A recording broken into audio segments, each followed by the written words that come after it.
Assalamualaikum warahmatullahi wabarakatuh. Bismillahirrahmanirrahim. Alhamdulillahirabbil wa bihi nasta'in 'ala umuri din waddin. Wassalatu wassalamu ala asyrofil anbiya'i wal mursalin sayyidina Muhammadin wa ala alihi washabihi ajmain. Puji syukur kehadirat Allah Subhanahu wa taala, dan alhamdulillah kita dipertemukan dalam kegiatan MPLS tahun pelajaran 2021-2022. Perkenalkan, nama saya Dwi Andi Wijaya. Di SMA Sumber Manjing ini saya merupakan guru sejarah Indonesia dan juga mendapatkan tugas tambahan untuk urusan bidang sarana dan prasarana.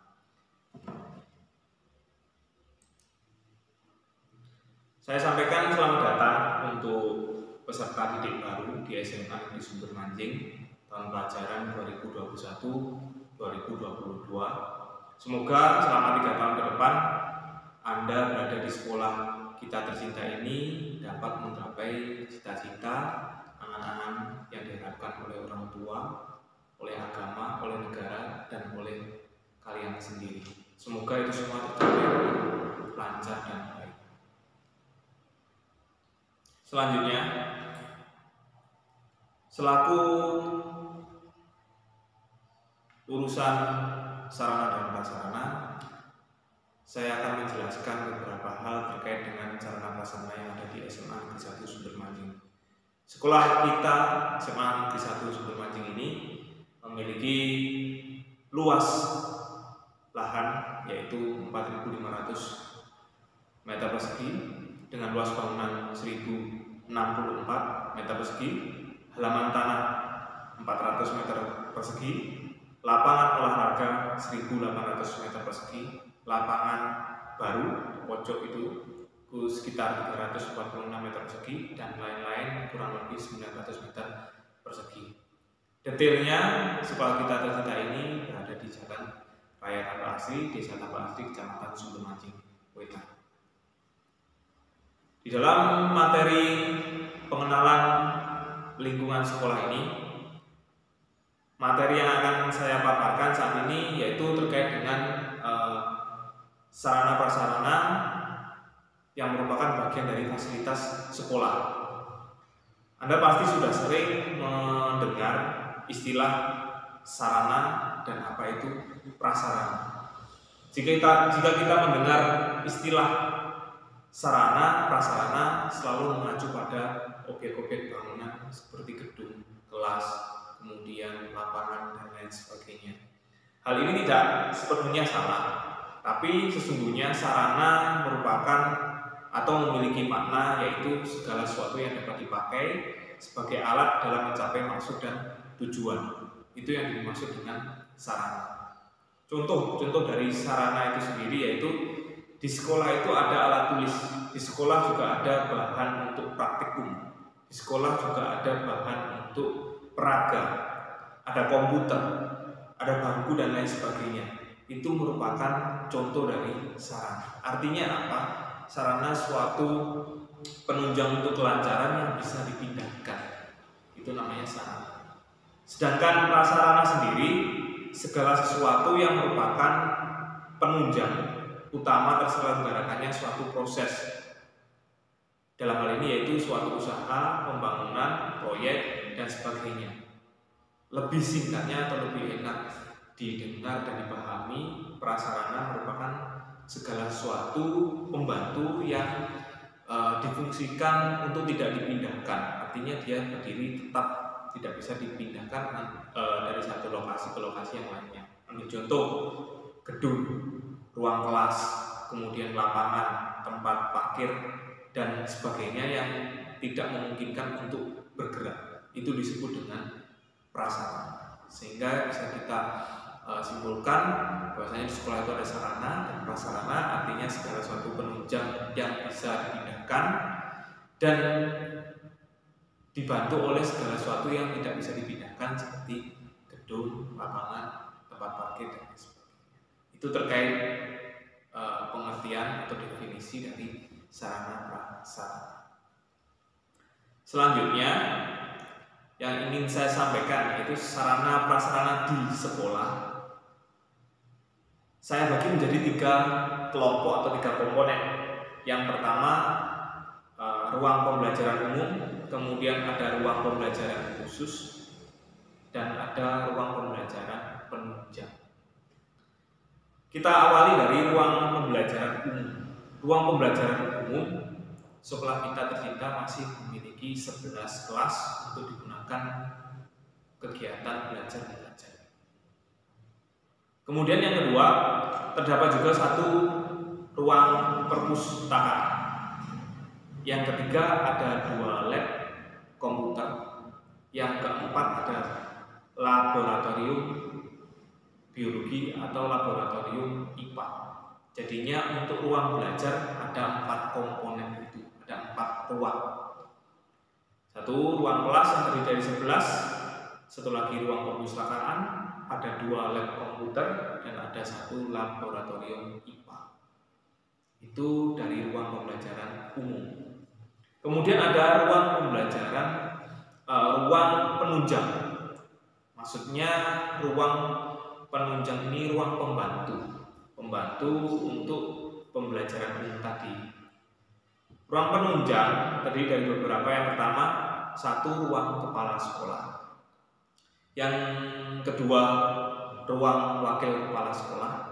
Dalam hal ini ada wakil kepala sekolah urusan kurikulum, ada sarana prasarana, ada humas, dan ada kesiswaan. Itu dalam 1 ruang disebut dengan ruang wakil kepala sekolah. Yang ketiga ada ruang guru. Yang keempat ada ruang tata usaha. Yang kelima ada ruang pertemuan. Keenam ruang atau tempat ibadah. Ketujuh ruang bimbingan konseling atau BK. Ke-8 7 ruang, kurang lebih ada 7 kamar kecil. 9 selanjutnya ke-9 ada 1 ruang untuk gudang. 10 area tempat parkir siswa dan area tempat parkir guru. 11 ruang alat musik. Dalam hal ini untuk menempatkan alat musik modern dan juga yang tradisional gamelan. Karena sekolah kita terkenal dengan kepemilikan alat musik gamelan, dan nanti barangkali untuk Anda sebagai peserta didik baru nanti bisa memanfaatkannya untuk sarana seni musik dan sarana hiburan. 12 ada ruang terbuka untuk kegiatan siswa terutama OSIS. Ke-15 ada tempat bermain, dalam hal ini tempat olahraga yang terletak di dalam di posisi tengah sekolahan dan biasanya digunakan untuk upacara. Dan yang terakhir 16 ada lapangan olahraga yang masih dalam tahap pengembangan pembangunan. Selanjutnya ada ruang khusus. Sekolah kita juga memiliki ruang khusus. Ruang khusus ini dimaksudkan untuk dimanfaatkan secara khusus. Ambil contoh seperti ruang double track. Karena sekolah kita juga mengembangkan double track, ada kecantikan, ada juga tata boga, dan juga desain. Itu 3 komponen ruang yang ada di dalam sekolah kita.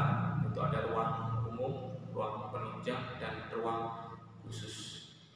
Selain itu juga dibantu dengan ruang-ruang yang lainnya seperti area tempat parkir siswa dan area tempat parkir guru.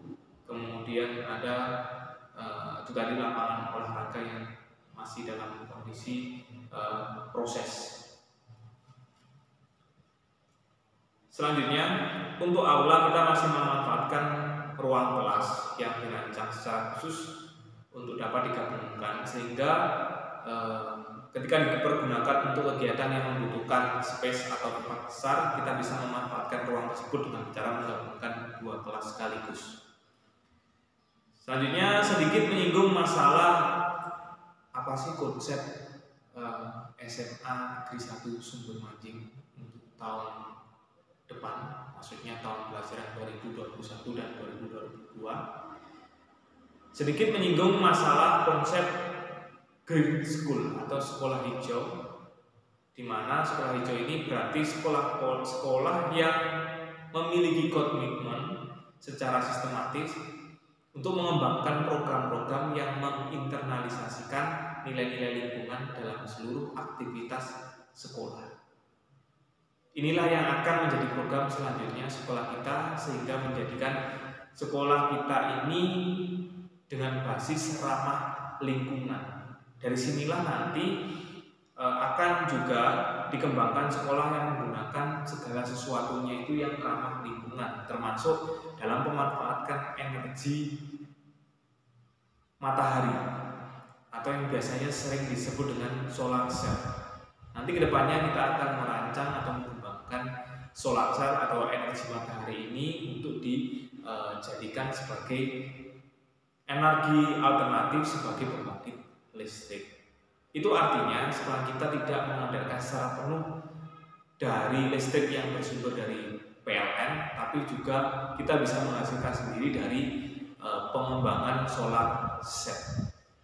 Semoga apa yang menjadikan cita-cita sekolah kita segera terwujud di tahun ini, sehingga peserta didik dan kakak yang sudah ada di SMA ini bisa merasakan dan bisa mengembangkan dan mengadaptasikan apa itu yang namanya solar cell di lingkungan sehari-hari, sekaligus menanamkan nilai-nilai karakter ramah lingkungan untuk diterapkan pada kehidupan sehari-hari.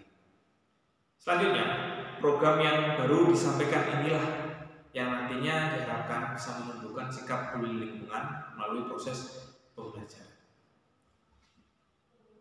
Anak-anak peserta didik baru, itu dari saya terkait wakil kepala sekolah urusan sarana dan prasarana. Demikian materi yang bisa saya sampaikan, sehingga atau semoga dapat diambil hikmahnya, diambil manfaatnya dari apa yang telah saya sampaikan. Sekali lagi saya sampaikan, selamat bergabung di SMA Negeri 1 Sumbermanjing. Semoga kalian semua dapat menjadi insan generasi yang mampu membanggakan nama baik sekolah dan juga membanggakan nama baik keluarga, agama, dan negara. Cukup sekian dari saya. Saya sampaikan terima kasih. Wassalamualaikum warahmatullahi wabarakatuh.